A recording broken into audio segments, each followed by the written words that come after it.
and this is part 8 of our Learn Lightroom 5 series, and today we're going to talk about split toning. Before I start though, I want to thank everyone for all the tremendous response the videos are getting. It's beyond my wildest dreams of how popular they become. If you could do me a favor though, if you could click on the subscribe to my channel button, subscribe to the videos, I'd really appreciate it. Comment, and if you could like them and stuff like that, I really appreciate all that.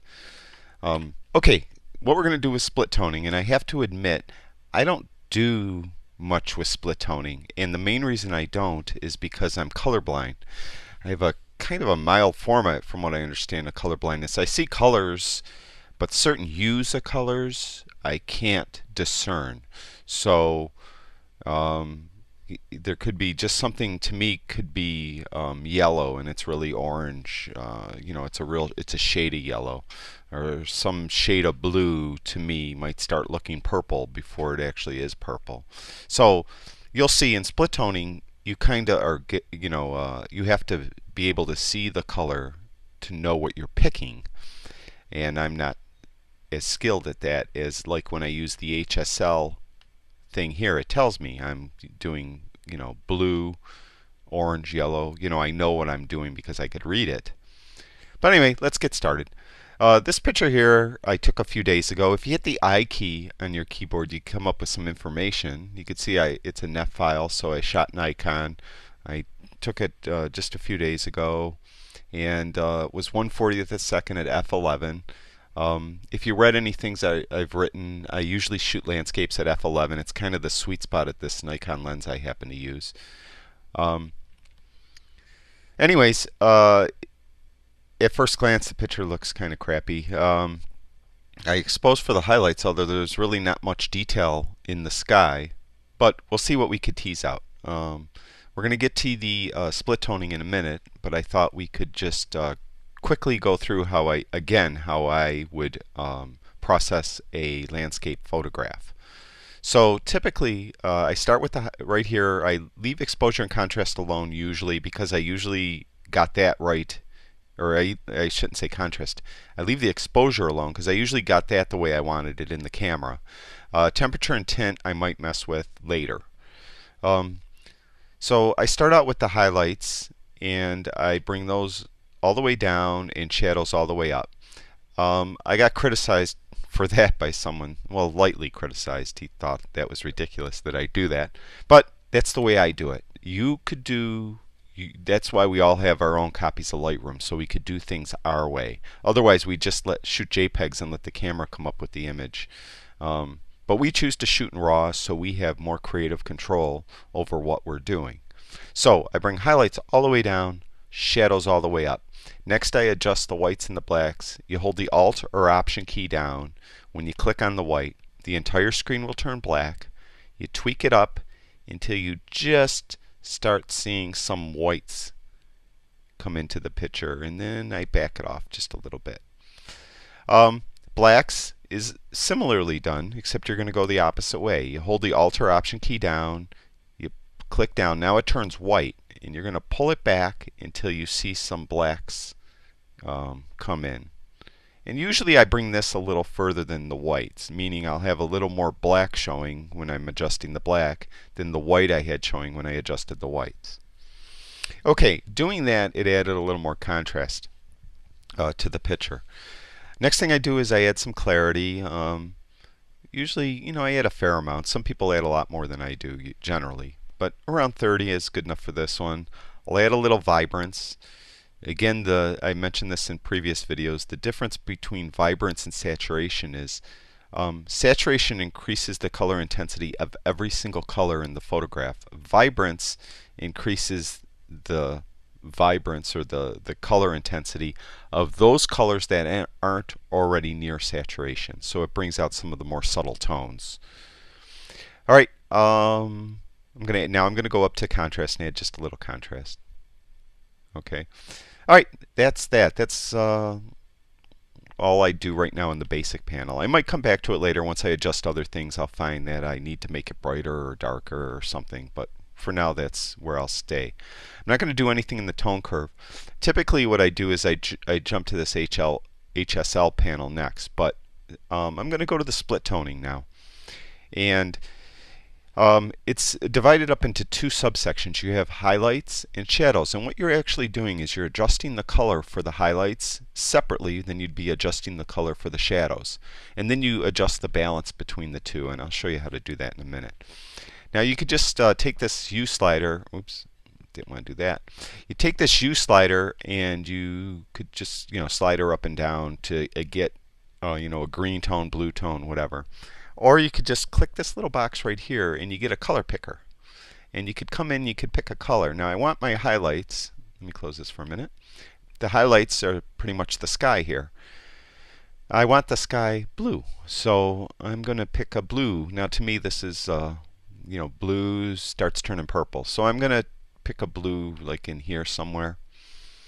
Now as you go left to right, it changes the color. As you go up and down, it changes the saturation or the darkness of the color. So this is a lighter blue, then that's that blue there.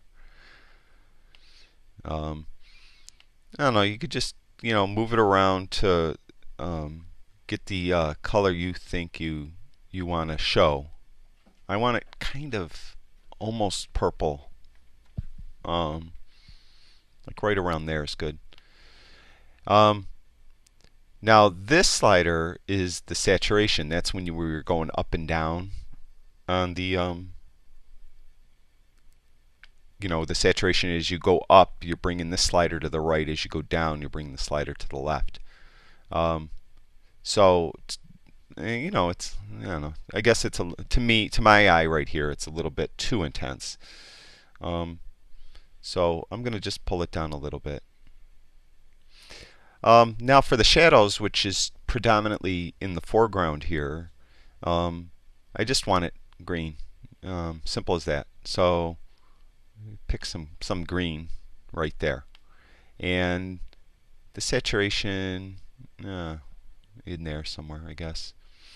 Okay, now the balance control. Now I could, this is kind of like how much of this is favored. So if I go to the right, I favor more highlights. So this blue spreads down into the green. If I go to the left, the green leaks up into the highlights. I like it the way it was. So if you double click on it, it puts it back to where it started, which is right in the middle. So to me, this split toning is done. I made the green greener. I made the blue a little bluer, almost in a purpley way, to my eyes at least. So you guys are probably looking at it thinking I'm a nut, but to my eyes that's a blue heading towards purple.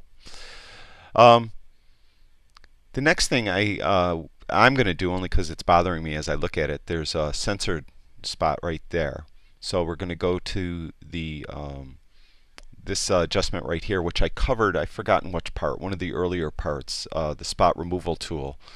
And so what you want to do is you use the left bracket key to make it smaller, the right bracket key to make the brush bigger, and you want to make the brush just a little bigger than the spot. And Lightroom picked me a spot over here. You could move it around by just grabbing it and moving it where you want it, and just hit enter and it's done. So okay, I got rid of that annoying spot. Next thing I want to do is I want to do well, typically I think I'd like to do some brush adjustments, but before I do that, I'm going to jump into this HSL. I can't not do this, because this I like this control, because as I mentioned, it tells me I'm adjusting orange and it tells me I'm adjusting green. So to someone with my eyes, it's easier to use. What I want to do is under the saturation, I want to bring the green and the blue up even a little more. So I go over here to the blue slider, and I'm going to just bring it up quite a bit in the 70s. And I think I'm going to do the same for green. Let's see what that looks like. I bring it up in the 70s a little bit. Okay, now the luminance part of it is where you make, how intense it is. And I'm going to bring green up. I want green lighter. Um, so a little more almost radioactive. And we're going to bring the blue down, which is going to make the sky darker. So I'm going to bring it a little more, a little more. All right, right around there. And I'm done with that panel. So I made the blue a little more intense and darker, and the green a little more intense and lighter. Next thing I'd like to do is I go into my brush, and I'm going to brush and see you could see there's some color here that is in the raw file, and I'm going to bring out this color that's a contrasting color to the blue. I want to make this more orange. Now this is where my eyes sometimes deceive me, but usually I call over one of my sons or my wife, and they help me with the, that I'm actually painting on orange, not painting on, some weird color. So what you could do now is you hold the Alt or Option key down, and it changed this effect into reset, and you could reset these sliders by just clicking there. Also, you could just double click on effect. If you double click on it, all the sliders get reset.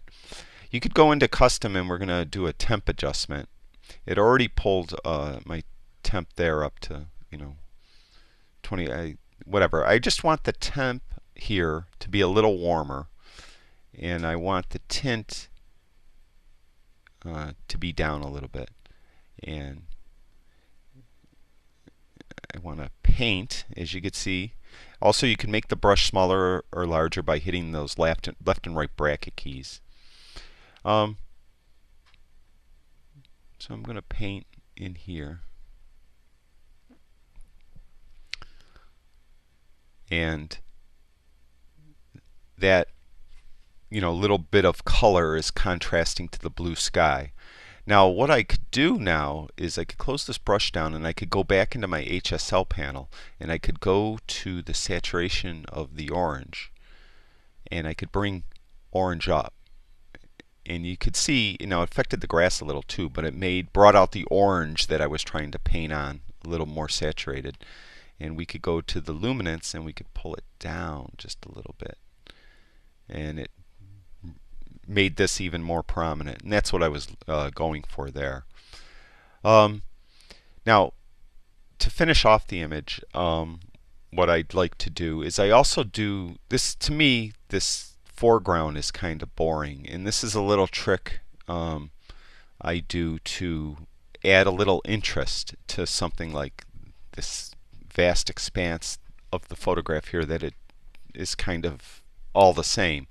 Is you add a little texture by it's kind of like dodging and burning. You can see there's kind of a dark line here, there's dark line here, and there's a little darkness over here. What I do is I enhance that by using the brush. So we're going to reset this brush. We double click on the effect, reset these sliders. We're going to do an exposure adjustment. We go to exposure. We're going to bring exposure down a little bit. We'll try it here. We could adjust it later, readjust it I should say. I like the size of this brush already, so I don't know where my brush went. There it is. Okay, and we just could paint over the dark that's already dark. Now you don't see much happening now, but what we're going to do is I'm going to bring this. Now if I brought exposure way down, you could see what I did. Okay, but we're going to bring it down fairly significantly, almost a whole stop. Then what I'm going to do is I'm going to get a new one, a new brush, by clicking on new right here, double click effect to reset. This time we're going to bring exposure up. I'm going to try it at around 0.58, and now I'm going to go around those dark areas by making things brighter, making a kind of a path in here, going across the photograph and down in here. Now let's bring that up even a little more. Okay, you see now what I did. Now I'm going to turn the brushes off. It's going to turn off this color I painted on before too, but you'll see I want you to look at the grass, and what I did is It was kind of monotoned, and when I added the let's, for lack of a better term, let's call it dodging and burning, it added a little more interest and detail into the foreground by doing that.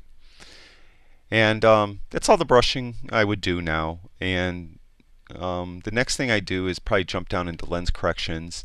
I'm going to enable my profile corrections, which corrects for any distortion my lens produced in the photograph. Remove chromatic aberration. I don't have to worry about anything being tilted or offline, because there's really no strong verticals or any horizontal lines in this photograph. My next episode, in part 9, I'm going to talk about how you could correct perspective and lines in your photograph by utilizing this panel. So look for that in part 9. So next thing I do is I generally would add a vignette. But before we do that, I had a question about camera calibration. It's just something you look at. Somebody told me they didn't have all these down here, and that's probably because they shot in JPEG. These profile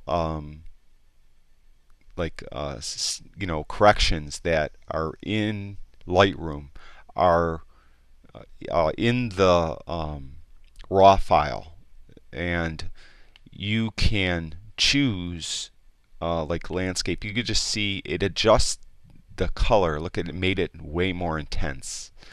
You could go to neutral. You just try these out and see different looks that the profile corrections, or the profile you're choosing, I shouldn't say corrections, just the profile you're choosing, and see if you like something better. Camera Vivid I usually like. Yeah, I kind of like Camera Vivid. It might have overdid this a little bit, and if I was actually doing this photograph for me to be printed or something, I'd go back into my brush and tone this down a little bit. Or I'd go into the HSL here, and I'd go to my orange here, and I'd bring orange down a little bit here, just a little bit. But anyways, that's what you could do too. And the final thing too is I usually put a vignette to draw everyone's interest towards the center of the photograph. Oh, what I forgot to do, I'm so tied up, is I forgot to sharpen and do noise reduction, because I could see some noise up in the sky. I have a whole episode on sharpening and noise reduction. I just checked some of the back videos. I think it might be part 5, but I don't remember, tell you the truth. But just look through my Lightroom training on YouTube and at my website, and you'll see it. Quick and dirty sharpening and noise reduction. Put this near 70, around 70, and put noise reduction around 40, and you're good to go. Then finally, what I do is the vignette, and I just usually use a dark vignette, and it helps pull the eye towards the center of the photograph. And that's it. That's how I use split toning. And to show you the before and after, you could hit the Y key, and this is the before, and this is what we end up now. You can see there's a dramatic difference. And one thing I got to add though, I started this process off in camera. I exposed for the highlights. It looks like I made a silhouette. But because I shot in RAW, all that information is in the RAW file, and I was able to tease it out with Lightroom. The other thing you could do is you could hit the backslash key, and when you hit the backslash key, it'll show you where you started. Hit the backslash key again, it shows you where you ended up. So that's it. That's our part 8 of our Learn Lightroom 5 video series, and I touched on split toning. Split toning is most powerful when you have something very bright, like let's say half of the picture is very bright and half of the picture is very dark, which is what we started out with here. I mean, I've seen people, I think Mark Wallace over at Adorama has a thing where he uses it on some portraits. You should check out what he did. It's real interesting. And again, I apologize if I'm saying something's orange or blue and it's really purple or yellow or green or something like that. As I mentioned, I'm colorblind. But I seem to fake it pretty good. So don't let anyone know. Thanks. That's it. And I'd really appreciate you, again, if you guys could subscribe to my videos and like the videos and comment on the videos and come over to my website, anthonymorganti.com. I got all kinds of training. I try to put stuff up there every day, something new every day, articles and videos on photography. And again, thanks a lot for everyone's tremendous feedback. It's been unreal. I really